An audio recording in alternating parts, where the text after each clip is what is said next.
Salut les amis. Alors, petite vidéo aujourd'hui qu'on va regarder ensemble et que je vais commenter. Je vais mettre des lectures et des pauses. Vidéo de Ousmane Timéra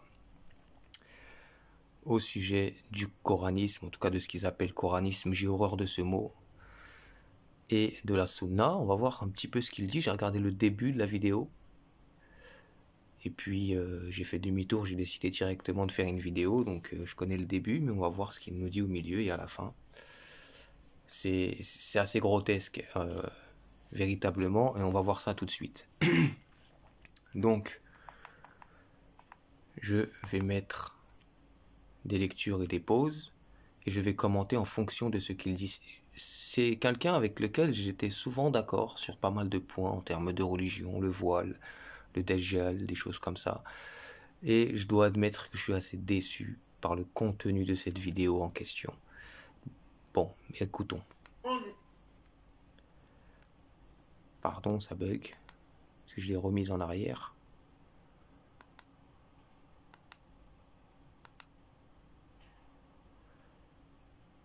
Ok.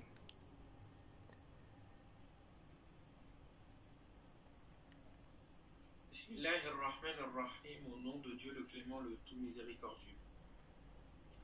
Cette vidéo est là pour, au fond, parler de la priorité que l'on doit donner au Coran, mais de ne pas faire cette priorité une idéologie, un isme.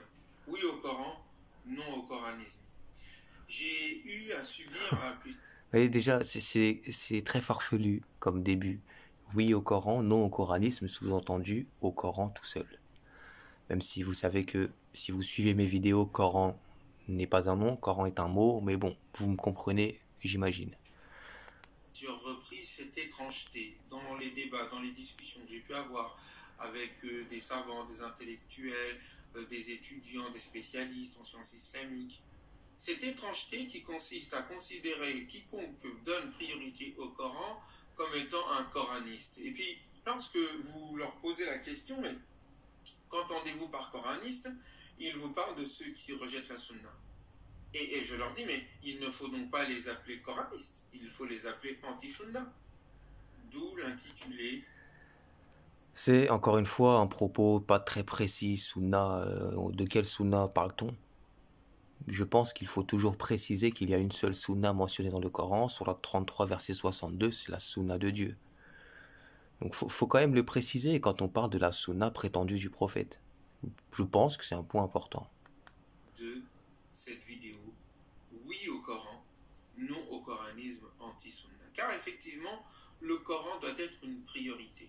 Le Coran est le livre suprême.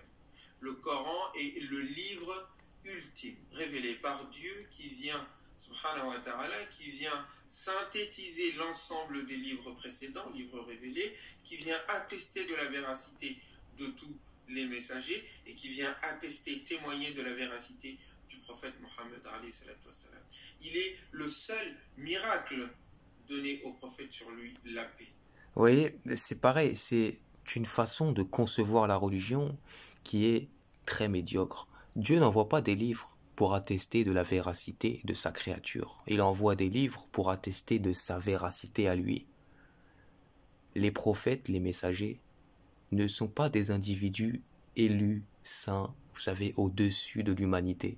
Cette vision des choses n'est pas coranique. C'est d'ailleurs même pas le cas dans l'Évangile, c'est pas le cas dans la Torah non plus. Dieu se passe des mondes. Dieu n'envoie pas des livres comme ça pour faire briller des gens dans sa création. Dieu est au-dessus de ça. Il envoie des rappels pour l'humanité. Il y a des transmetteurs qui ne sont pas plus importants que vous en vérité. Le prophète était touché par le mal. Il le dit lui-même, tous les prophètes étaient des pécheurs, certains des grands pécheurs. Et c'est à travers leur vie de pécheurs que tu t'aperçois de quoi? De la miséricorde de Dieu, justement. Donc lui, il fonctionne totalement à l'envers. Parce qu'il a une vision du prophète, il a une vision du messager, qui n'est pas cohérente avec la réalité de ce qu'ils sont. Donc non, Dieu ne descend pas des livres, d'accord, pour donner du crédit à la créature. Ce sont des livres de rappel, ce sont des avertissements. C'est beaucoup plus profond que ça. Et donc c'est pas étonnant que finalement il a du mal lui-même à se détacher de cette religion des hommes pour aller se réfugier dans l'unique véritable religion, celle de l'Éternel. Parce que il divinise un petit peu la créature à côté du Créateur. C'est dire son importance, c'est dire son caractère essentiel. Si tu veux comprendre si tu veux parler à Dieu et si tu veux entendre parler Dieu, lis le Coran et prie. La prière pour parler à Dieu, la récitation du Coran pour entendre ce que Dieu nous dit. Ce livre a été révélé, Kitabun uhkimat ayatuhu, dont les signes ont été parfaitement établis, consolidés, sagement établis, puis ensuite détaillés, déployés, agencés, milladun hakim khabir, de la part de celui qui est infiniment sage, khabir, qui est informé de toutes choses. Ce livre est le livre qui, s'il avait été descendu sur des montagnes, une montagne, cette montagne, tu l'aurais vu, s'effriter, craqueler, s'effondrer en raison de la lourdeur, de l'importance, de la charge spirituelle, du sens que porte ce livre. C'est le livre avec un grand L majuscule. Et remettre en cause cela, remettre en cause la priorité du Coran est une faute extrêmement grave en termes de foi, et c'est une faute extrêmement grave sur le plan de la vision de l'islam et de la vision du monde. Le monde a besoin d'une vision cosmique, et cette vision cosmique est portée par le Coran. Par l'ensemble des livres révélés, par le message de Dieu dans sa généralité. Donc, priorité au Coran. Oui. Mais certains vont utiliser cette priorité que l'on doit donner au Coran par rapport à ceux qui n'en font pas une priorité, comme un moyen pour, au fond, exprimer leur haine, leur animosité, une sorte d'obsession vis-à-vis de la tradition du prophète. Sur lui la paix en disant que la tradition du prophète ayant été mise au-dessus du Coran par certains, la tradition du prophète ayant subi des tentatives de falsification, la tradition du prophète sur lui la paix, ayant eu à se voir intégrer des propos faussement attribués par le prophète. Mais justement, si ce que tu appelles la tradition du prophète a un caractère, finalement, extrêmement important, extrêmement sacré, indispensable à la compréhension, alors pourquoi Dieu a laissé cette falsification s'opérer au sein de cette doctrine indispensable à la compréhension?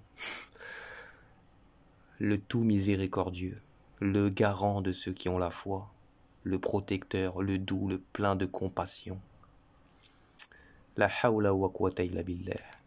Sur lui la paix, eh bien, cela justifierait que l'on mette de côté jumlatan wa tafsila, tout entièrement la sunna en tant que telle, les traditions en tant que telles du prophète sur lui la paix. Au fond, ce n'est pas juste une critique des hadiths qui est le fait des grands savants. Ce n'est pas juste le fait... Regardez, les grands savants.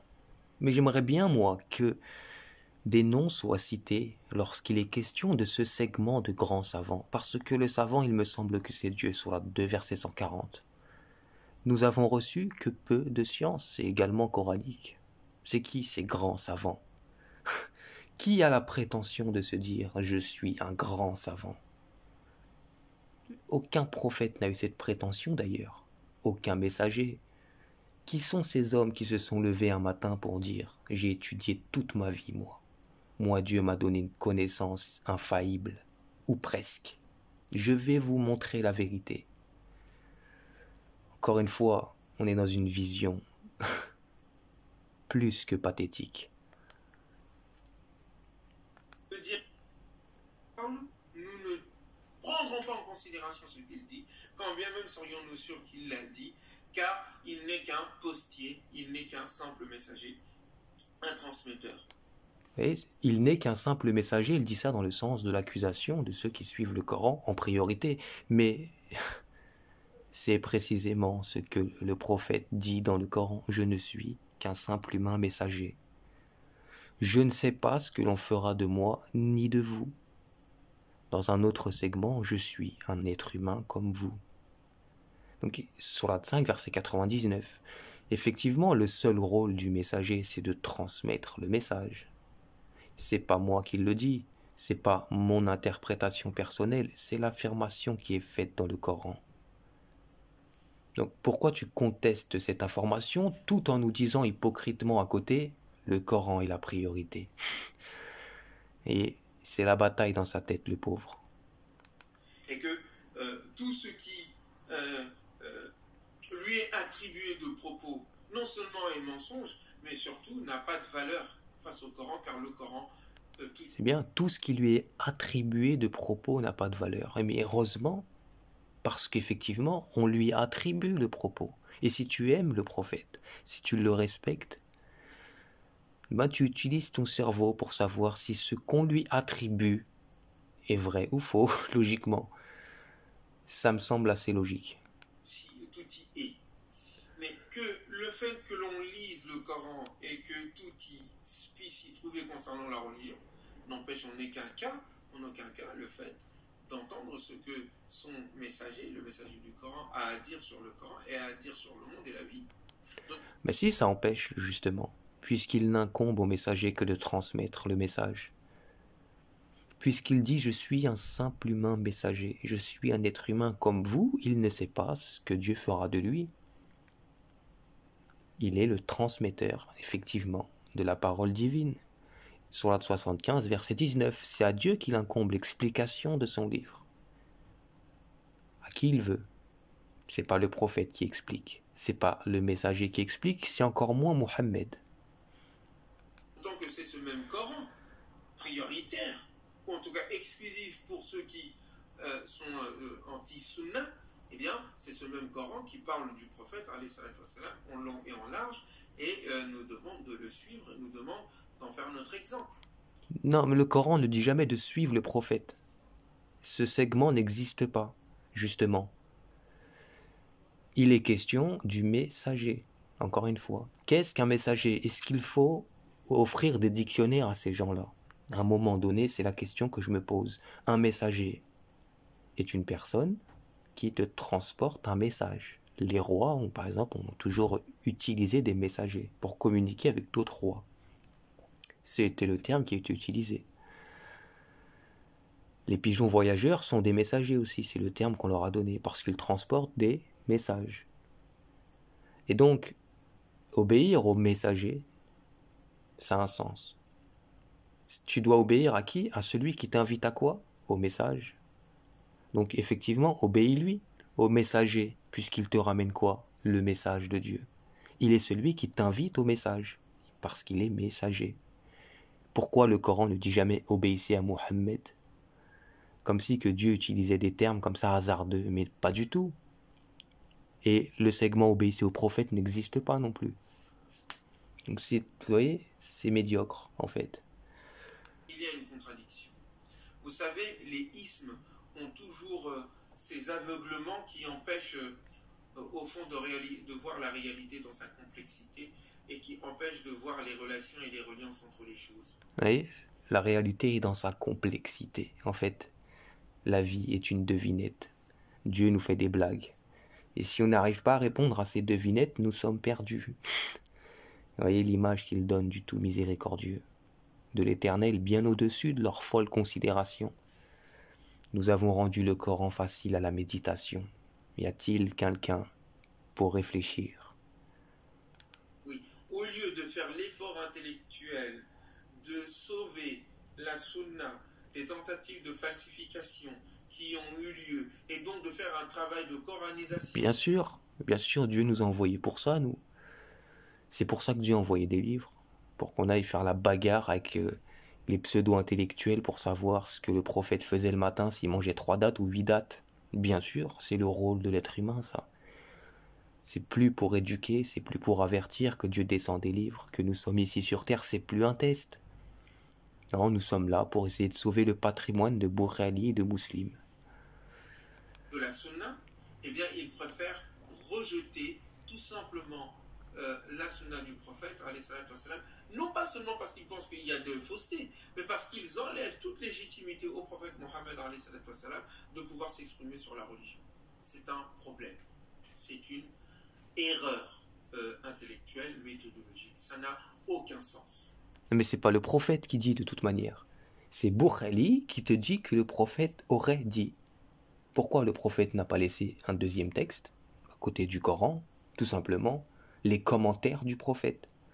Pourquoi vous négligez toujours le fait que les hadiths dits prophétiques sont des rapportés? C'est des conjectures. C'est des gens qui disent que des gens ont dit, que des gens ont dit, que le prophète aurait dit. Ça n'est pas sérieux. Et Non. pour moi, cette tendance traduit une forme de maladie du cœur, traduit une forme de réaction. Oui. En plus de défendre la sunna de Bukhari, il en arrive à juger les gens maintenant. Les gens qui ont foi dans les livres de Dieu et qui veulent le comparer à rien ni personne. Il appelle ça quoi? La maladie du cœur. Et on va voir par la suite où est-ce que se situe la maladie du cœur. Soyez patient. Or, dans la réaction, il n'y a pas de réflexion. C'est si effectivement il y a une tendance chez certains, parmi les savants, parmi les musulmans, de donner priorité à n'importe quel hadith, même faux, même farfelu, ou à n'importe quel propos des savants sur le Coran, s'il y a ces tendances qui existent, eh bien par réaction, ils vont se mettre à rejeter, en soi-disant parce qu'ils veulent s'en tenir au Coran, eh bien ils vont se mettre à rejeter tout ce qui n'est pas le Coran. Là où le Coran nous demande de regarder le monde. J'ai même rencontré des gens soi-disant coranistes qui vous disent que la Terre est plate et que le ciel et l'univers ne sont pas tels que les découvertes scientifiques nous les montrent, car le Coran nous dit que la Terre est plate ou qu'il n'y a pas de grandes galaxies, etc., etc. Là où le Coran nous demande d'étudier. Justement, d'étudier. C'est une question très intéressante et très importante, mais pour débattre de, vous savez, cette question de la forme de la Terre, il me faudrait une vidéo complète et assez longue en vérité. Donc je ne vais pas m'attarder sur ça dans ce commentaire en tout cas, mais vous voyez, pour justifier la véracité du Coran ou de la sunna prophétique, il va s'appuyer sur quoi? Des recherches dites scientifiques. Vous voyez, on n'est pas loin de l'abomination en vérité. Mais qu'est-ce que nous dit la science? La science nous dit par exemple que nous sommes des descendants de singes. Pourtant nous savons que Dieu a créé l'être humain. Il n'a jamais dit j'ai créé le singe qui est devenu être humain. Mais qui nous dit que nous étions auparavant des singes évolués en êtres humains? La science, les études scientifiques, le discours des chercheurs qui auraient donné toute leur vie à l'étude de la science. Vous voyez? C'est-à-dire, déjà, chaque scientifique a sa partition de connaissances. Vous le savez. Même entre eux, ils ne sont pas d'accord, ils s'opposent constamment. C'est vous dire à quel point cette science humaine, cette recherche prétendue extrêmement fébrile, extrêmement fragile. Et quand le Coran nous donne une information sans équivoque, mais qu'elle ne correspond pas aux recherches dites scientifiques de la créature, qu'est-ce qu'il fait? Ce farfelu garçon, il conteste la parole de quoi? De l'Éternel. Et je pourrais, vous savez, épiloguer des heures et des heures sur les erreurs scientifiques qui ont été commises depuis des siècles et des siècles jusqu'à aujourd'hui encore. Vous savez, par exemple, les dentistes, pendant des siècles, ils donnaient du poison aux gens. Après, ils se sont rendus compte que,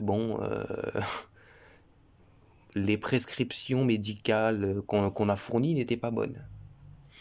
Ça rendait les gens malades. Des exemples comme ça, il y en a des centaines, des milliers. On ne s'appuie pas sur la science dite des êtres humains pour attester de la véracité ou non de la parole de Dieu. Pourquoi tu fonctionnes à l'envers? Toi qui nous dis que le Coran est une priorité, qu'on doit regarder la sunna du prophète, enfin de Bukhari, à la lumière du Coran, tu es en train de nous dire que, indirectement, nous devons regarder le Coran à la lumière des recherches dites scientifiques. Mais chaque scientifique a sa vision de la réalité. Tous ne sont pas d'accord. Regardez avec le vaccin aujourd'hui, par exemple. On a des scientifiques qui, d'après certains travaux, nous disent le vaccin est fiable. Il est une barrière contre le virus. On a d'autres scientifiques qui s'appuient sur des travaux eux aussi, qui nous disent le vaccin n'a aucune espèce d'efficacité. Il ne protège pas. Il y a même d'autres scientifiques, encore pire, qui disent le vaccin développe la maladie. Ils s'appuient aussi sur des travaux. Vous voyez, chaque scientifique a sa partition de réalité.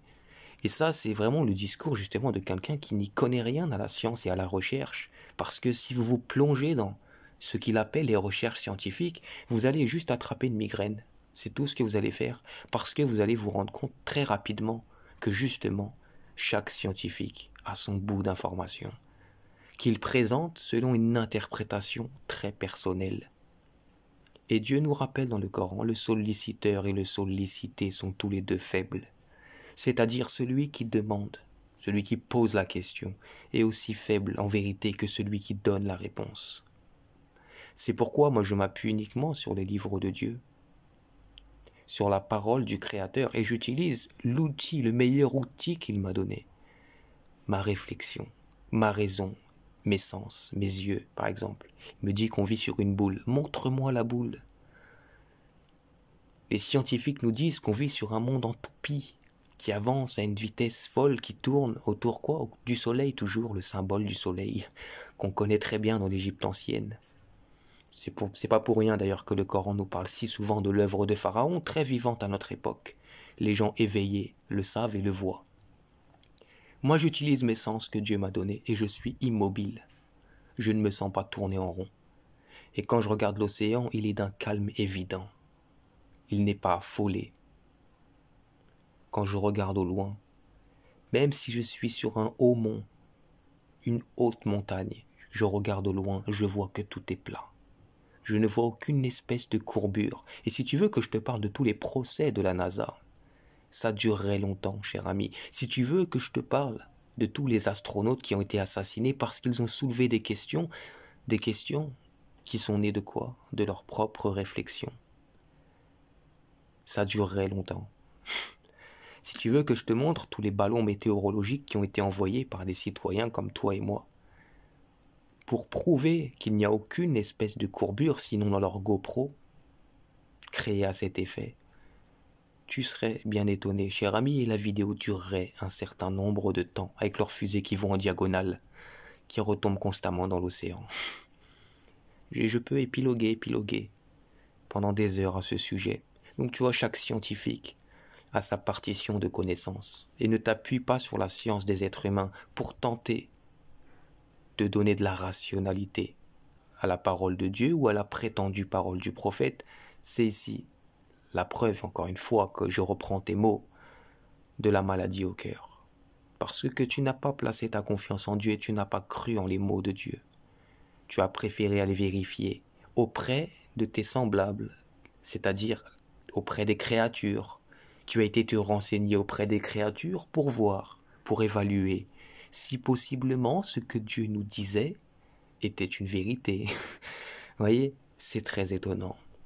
C'est très étonnant venant de quelqu'un qui nous parle du Coran comme étant une priorité. Le monde, de regarder, d'observer. Eux préfèrent s'en tenir à la récitation de versets coupés. Je ne dis même pas signe, aïe, je dis versets coupés, qu'ils ont mal compris, parce que la plupart d'entre eux n'ont pas ce regard profond dans le Coran et cette capacité à relier les différents passages du Coran. Eh bien, Ah oui, toi tu l'as, ce regard profond, ça se voit. Ça se voit, tu as besoin des microscopes et des télescopes. Effectivement, c'est profond dans l'univers, ça va loin. C'est des zooms à 66 000. C'est profond, effectivement. Après, dans la réflexion, est-ce que c'est très profond? Je ne suis pas sûr. Se mettent à, au fond, imposer au Coran leur idéologie quelquefois complotiste ou superficielle. Là où il s'agit de lire le Coran dans sa profondeur et de le méditer, de ne pas effectivement lui imposer des sources extérieures, mais faire... Mais c'est ce que tu fais, précisément. du Coran la source ne veut pas dire que l'on se ferme aux autres sources. Ah, voilà, vous voyez, il se dévoile, alhamdoulilah, par la grâce de Dieu. J'avais pas été jusque là dans la vidéo. S'en remettre au Coran, c'est-à-dire en réalité, qu'est-ce qu'il est en train de vous dire là? Écouter Dieu, c'est bien, mais ça ne veut pas dire qu'on ne peut pas aussi écouter qu'est-ce que les autres nous disent. Peut-être que les autres ont une meilleure vérité, ont une vérité un peu plus profonde que la vérité que Dieu nous propose. Allez savoir. Il veut dire que les autres sources sont à mettre dans le sens et l'orientation du Coran. Et tout dépend d'ailleurs aussi du domaine dans lequel nous nous trouvons. Lorsqu'il s'agit de la religion, la source première, primordiale, est le Coran. Et en deçà, tout le reste vient s'agencer dans son sens. Dans son sens. Quand il s'agit de l'univers, le Coran nous donne non pas des descriptions scientifiques. Pardon, j'ai un bug. Même YouTube a du mal. Pardon, on va essayer de remettre ça. Une seconde. Et voilà, ça a sauté. Et mince. Ça se rallume. Bon, bah les amis. Ouais, bah, on va s'arrêter là, tant pis. Hein. Ma télé fait souvent ça, je vous dis la vérité. Elle s'allume, elle s'éteint. Voilà. Ça m'a mis les touristes agriculteurs. Bah bravo. Bon, c'est dommage. Bah écoutez, je vais m'arrêter là, hein, et puis tant pis. Hein. Si vous voulez que je fasse vraiment la suite, vous me le dites en commentaire, et puis je reprendrai là où j'étais. Vous voyez, hein, un petit peu, c'est dévoilé le garçon. Il est en train de vous expliquer que Dieu c'est bien, mais allons voir ce qui se passe ailleurs. Dieu n'est pas très clair dans ses mots. Ça ne suffit pas forcément. C'est pour ça qu'ils sont dans la sunna la plupart, sunna prophétique. Enfin, sunna de Boukhari. Ils disent que le Coran est incomplet. Mais c'est ce qu'il est en train de nous expliquer en vérité. On dirait la vache. On dirait la vache. Al-Baqarah. Bon, les amis, je vais vous laisser ici. C'est dommage que ça ait coupé, mais malheureusement ma télé a souvent ce symptôme-là. Ça m'arrive souvent. Si vous voulez absolument la suite, bah vous me le dites en commentaire et puis je la ferai. Mais bon, c'est pas très important en vérité. Moi, je fais juste une analyse de surface en fait. Donc voilà, vous avez aujourd'hui la vision de Timéra qui à un moment donné a laissé entendre que peut-être le Coran pouvait vraiment être sa priorité, ce qui était intéressant. Mais finalement, c'est une Game Boy en fait. Voilà, bon les amis, je vous laisse ici. La vidéo durera moins de 30 minutes, c'est pas plus mal d'ailleurs. Et puis, on se dit à une prochaine fois. Allez, belle elle. Mamia. Je la halélise.